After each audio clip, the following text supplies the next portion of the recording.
বৃন্দাবনে যারা গিয়েছেন মা তারা দর্শন করেছেন, শ্যামকুণ্ড রাধাকুণ্ড পাশাপাশি রয়েছে। আর আমার গোবিন্দ সেই কেরিয়ামলে গিরি গোবর্ধন পাহাড় ধারণ করেছিলেন।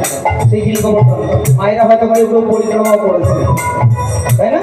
তো আমরা সবাই জয় দেবো, কেমন? শ্যামকুণ্ড